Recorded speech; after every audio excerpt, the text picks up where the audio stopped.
साथियों, आप सभी का विजय एग्जाम के प्लेटफॉर्म पर स्वागत है।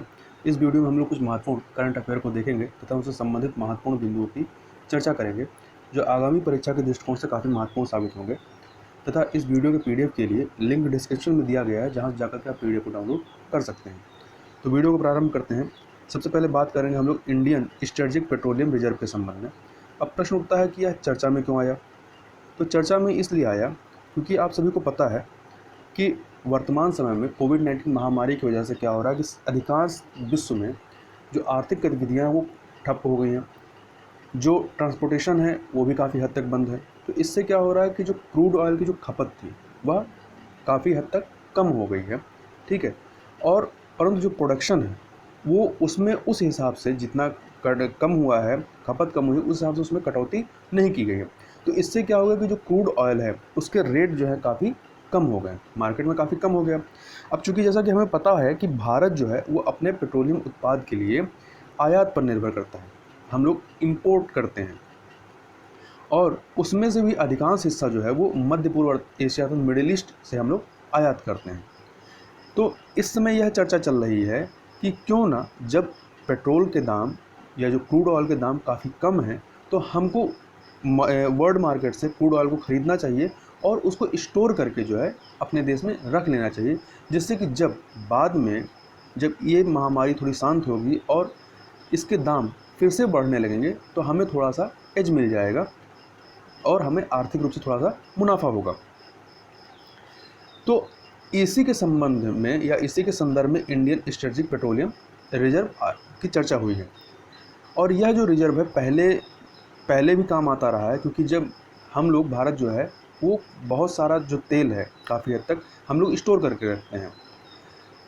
यह इसलिए भी आवश्यक है कि हो सकता है कि इन फ्यूचर कभी हमारे संबंध किसी देश से गड़बड़ हो जाए या जहाँ से हम तेल आयात कर रहे हैं वहाँ से कुछ वजहों से या वहाँ पे कोई दिक्कत हो जाए, किसी प्रकार का तनाव हो जाए, जैसे मिडिल ईस्ट इलाका जो ऐसा है कि जहाँ पे टेंशन होने की काफ़ी संभावना होती है, तो हमारा जो इम्पोर्ट है वो प्रभावित होगा। इसलिए हम तेल को क्या करते हैं, आयात मतलब स्टोर करके रखते हैं।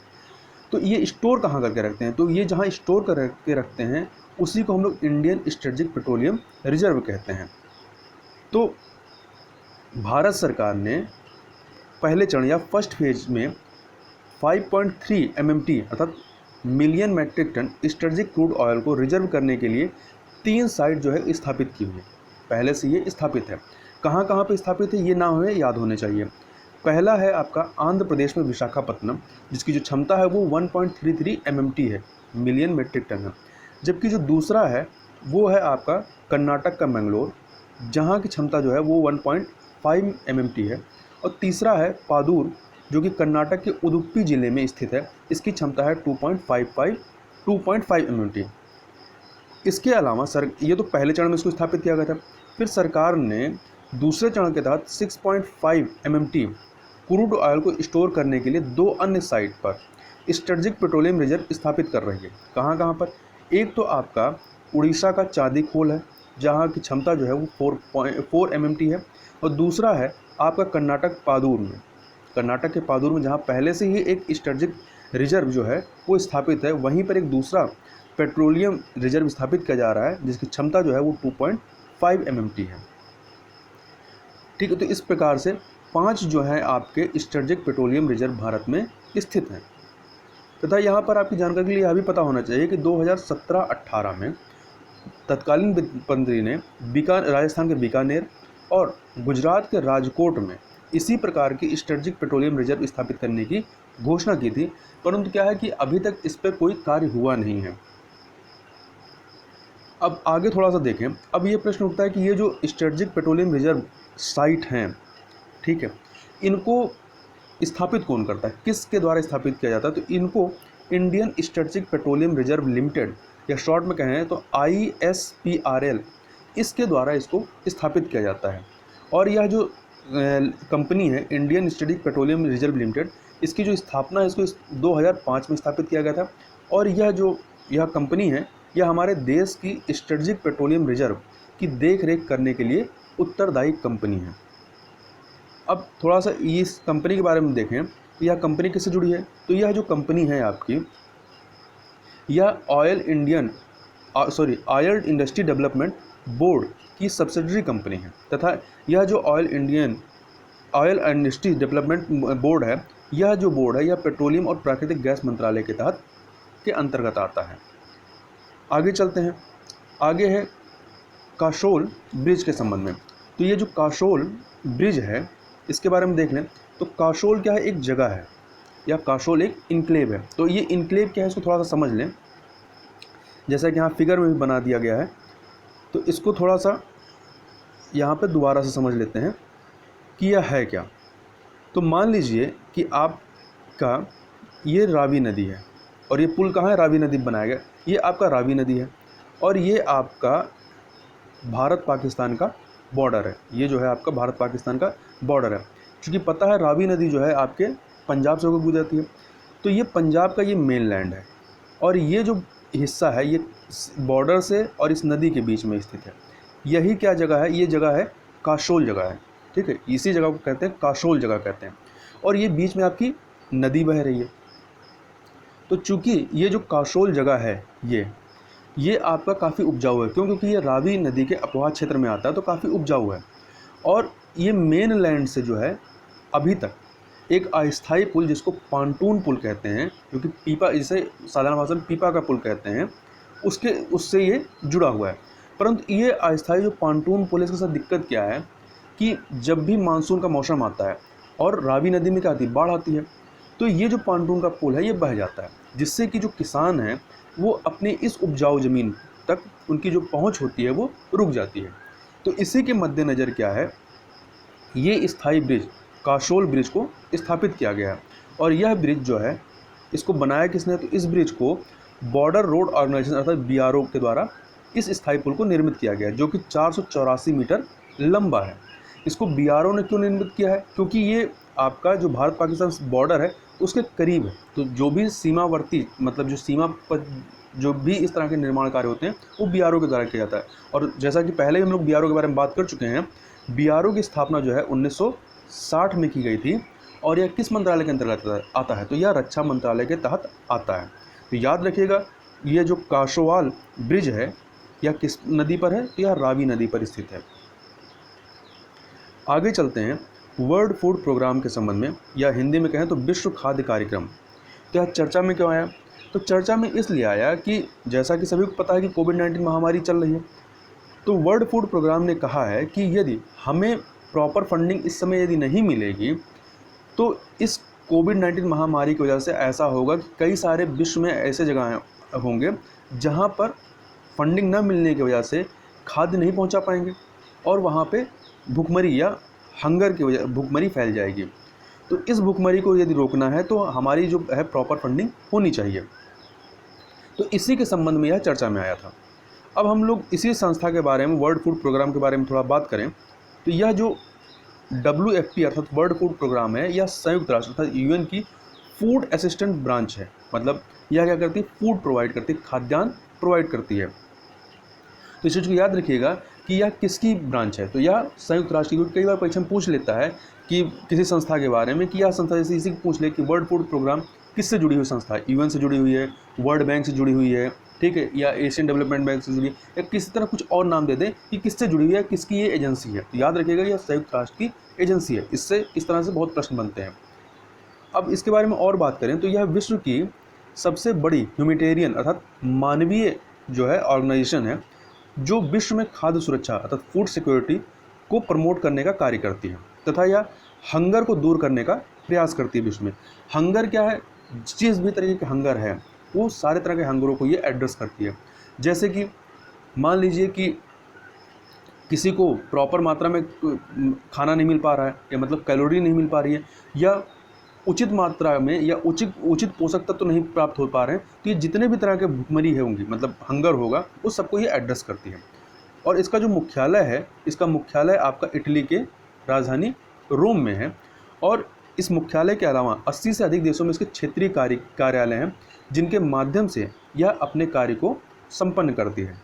यदि थोड़ा सा भारत के संदर्भ में बात करें तो पहले जब भारत जो है वो खाद्यान्न के मामले में आत्मनिर्भर नहीं था 1960 के पहले, तो खाद्य के संबंध में मदद इसको उपलब्ध कराई जाती थी। भारत को इस फूड ने यह जो कार्य वर्ल्ड फूड प्रोग्राम है इसके द्वारा। परंतु 1960 के दशक में क्या हुआ, भारत में हरित क्रांति आई, तब भारत जो है वो खाद्य के मामले में आत्मनिर्भर हो गया। तो इसलिए अब क्या है कि यह भारत को किसी प्रकार खाद्य तो नहीं प्रोवाइड कराता है, परंतु अब यह प्रोग्राम केवल भारत में टेक्निकल असिस्टेंस उपलब्ध कराता है।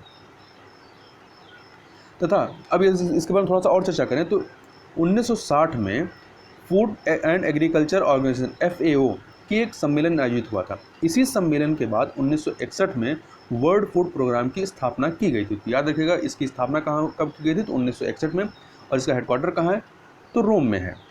तथा यह जो वर्ल्ड फूड प्रोग्राम है यह यूनाइटेड नेशन डेवलपमेंट ग्रुप का एक सदस्य है तथा UNDP United Nation development programme की एग्जीक्यूटिव कमेटी का भी हिस्सा है।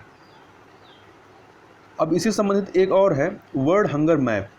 तो यह क्यों चर्चा में आया और यह है क्या, तो चीन स्थित कंपनी, चीन की कंपनी है अलीबाबा, तो इसी कंपनी की एक क्लाउड कंप्यूटिंग आर्म है अलीबाबा क्लाउड, जो कि वर्ल्ड फूड प्रोग्राम अर्थात WFP के साथ मिल करके एक डिजिटल वर्ल्ड हंगर मैप विकसित कर रही है।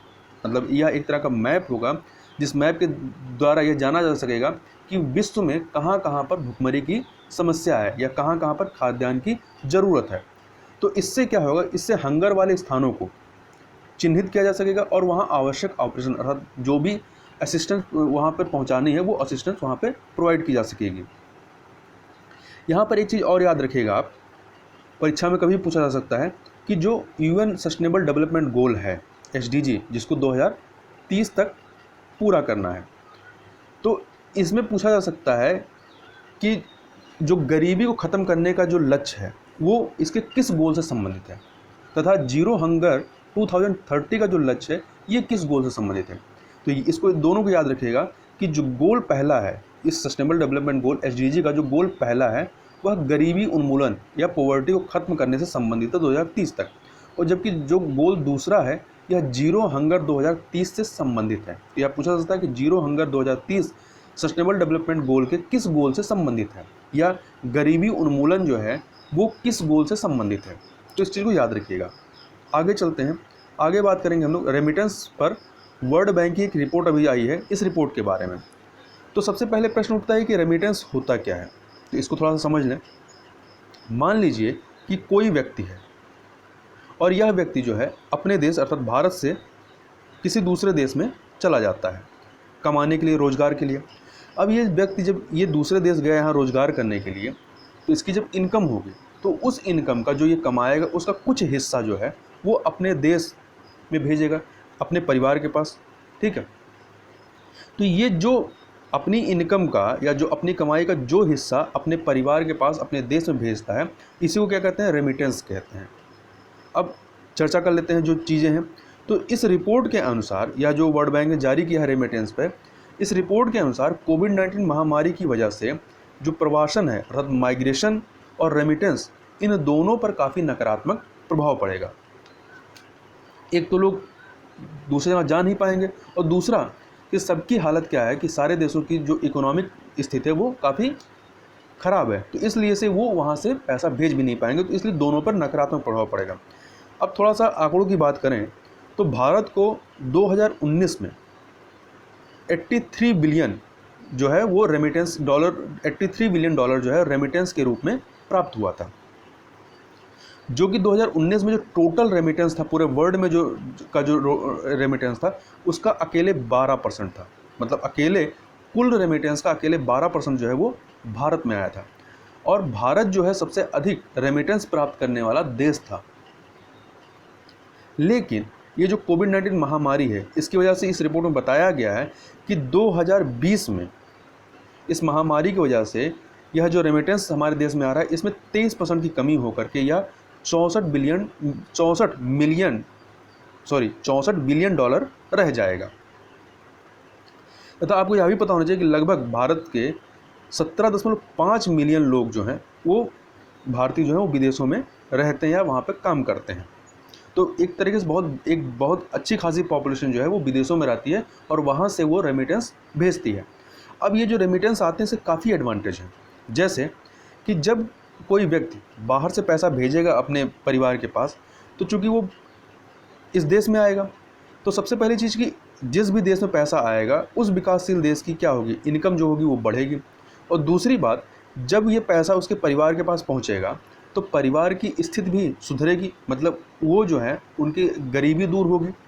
दूसरी बात, जब पैसा आएगा तो उस परिवार में खान पान सुधरेगा, और यदि बच्चे हैं तो बच्चों की शिक्षा पर जो है खर्च बढ़ेगा, और उनके पोषण पे अर्थात उनके खान पान पे पैसे मतलब खर्च बढ़ेगा। तो इस प्रकार से पोषण में सुधार होगा, शिक्षा पे खर्च बढ़ेगा, और जो लेबर, जो आपका चाइल्ड लेबर है उसमें भी कमी आएगी, क्योंकि जब परिवार की इनकम बढ़ेगी तो जो उनके बच्चे होंगे उनको इस तरह का कोई लेबर नहीं करना पड़ेगा। तो इस प्रकार से जो रेमिटेंस आता है इससे काफ़ी सारे एडवांटेज होते हैं। आगे चलते हैं, अब आगे बात करते हैं यूएन इंग्लिश लैंग्वेज डे या संयुक्त राष्ट्र अंग्रेजी भाषा दिवस के बारे में। तो यह प्रत्येक वर्ष 23 अप्रैल को मनाया जाता है। चूँकि 23 अप्रैल को विलियम शेक्सपियर, जो कि अंग्रेजी साहित्य के महान व्यक्ति रहे हैं, तो विलियम शेक्सपियर का जो जन्म हुआ वो 23 अप्रैल को हुआ, और 23 अप्रैल की तारीख को ही इनकी मृत्यु भी हुई। तो मतलब इनका जो जन्म दिवस होता है और जो इनकी जो मरण दिवस होता है वो दोनों एक ही डेट को पड़ता है, 23 अप्रैल को। तो इन्हीं के सम्मान में, विलियम शेक्सपियर के सम्मान में 23 अप्रैल को संयुक्त राष्ट्र अंग्रेजी भाषा दिवस के रूप में मनाया जाता है।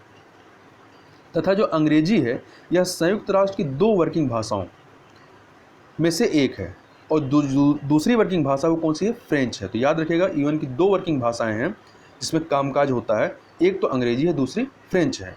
तथा इसके अलावा यूएन के संयुक्त राष्ट्र के डिपार्टमेंट ऑफ ग्लोबल कम्युनिकेशन 2010 में यह निर्णय किया कि संयुक्त राष्ट्र की 6 आधिकारिक भाषाओं के बारे में जागरूकता फैलाने और उनके प्रयोग को प्रोत्साहित करने के लिए प्रत्येक आधिकारिक भाषा, मतलब जो 6 आधिकारिक भाषाएं उनमें से प्रत्येक आधिकारिक भाषा के लिए एक एक दिवस मनाया जाएगा। जैसे कि 23 अप्रैल को क्या मनाया गया, अंग्रेजी दिवस मनाया गया।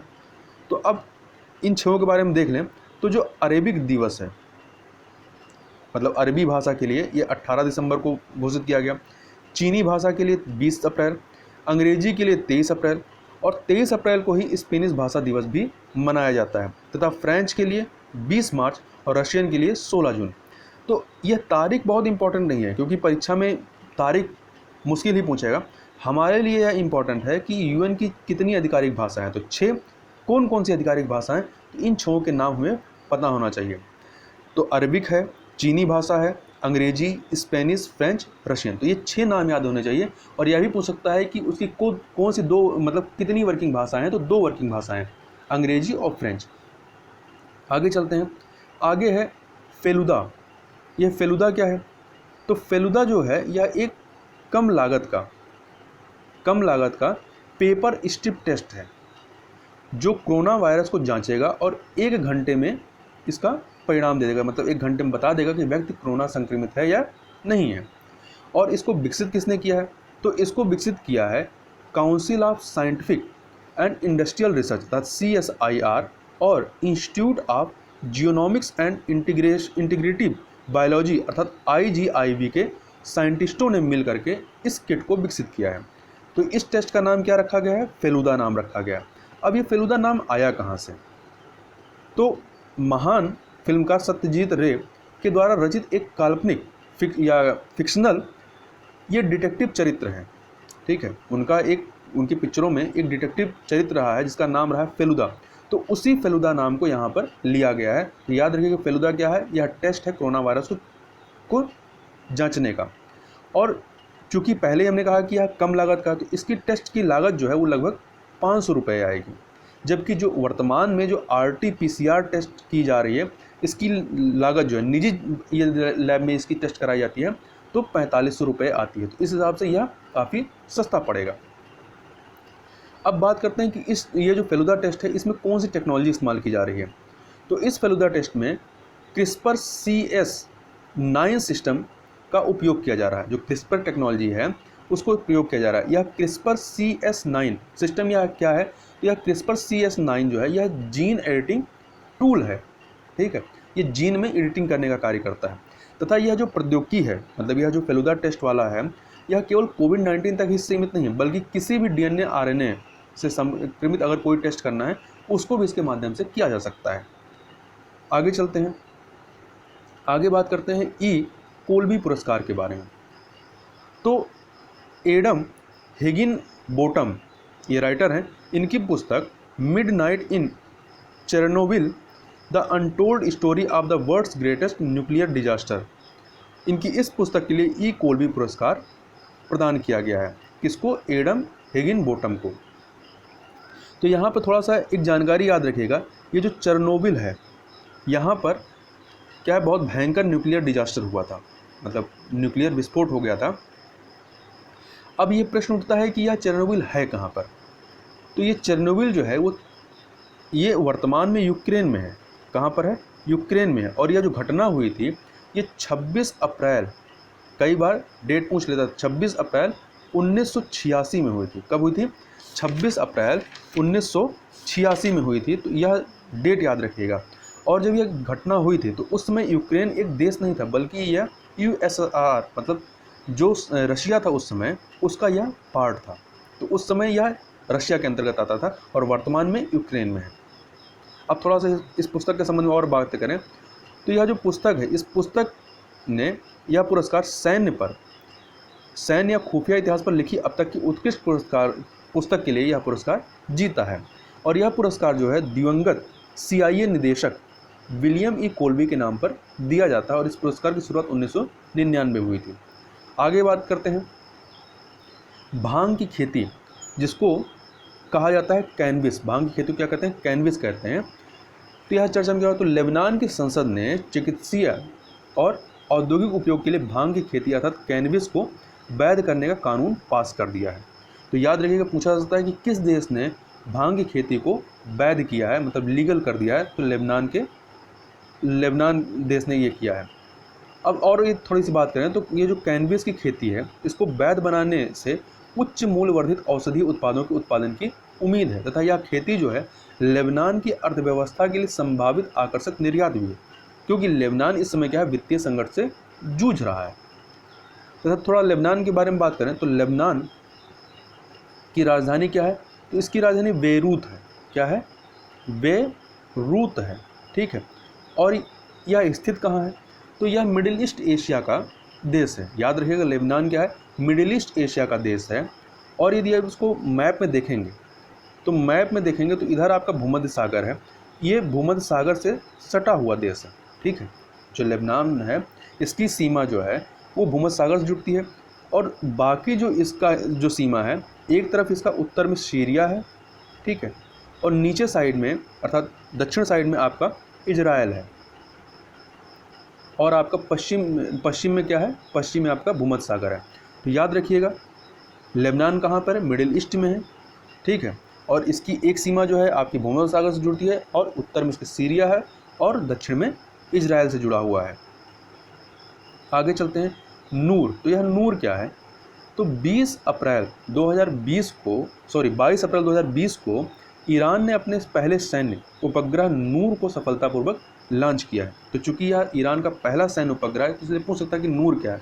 तो याद रखिएगा, यह पूछेगा कि नूर क्या है, कि यह कोई मिसाइल है, ठीक है, बैलिस्टिक मिसाइल है, इंटरकॉन्टिनेंटल मिसाइल है, कि उपग्रह है, कि या कुछ और है। तो याद रखिएगा यह मिसाइल नहीं है, क्योंकि कंफ्यूज हो सकते हैं। तो नूर कोई मिसाइल नहीं, बल्कि यह एक उपग्रह है, सैन्य उपग्रह है।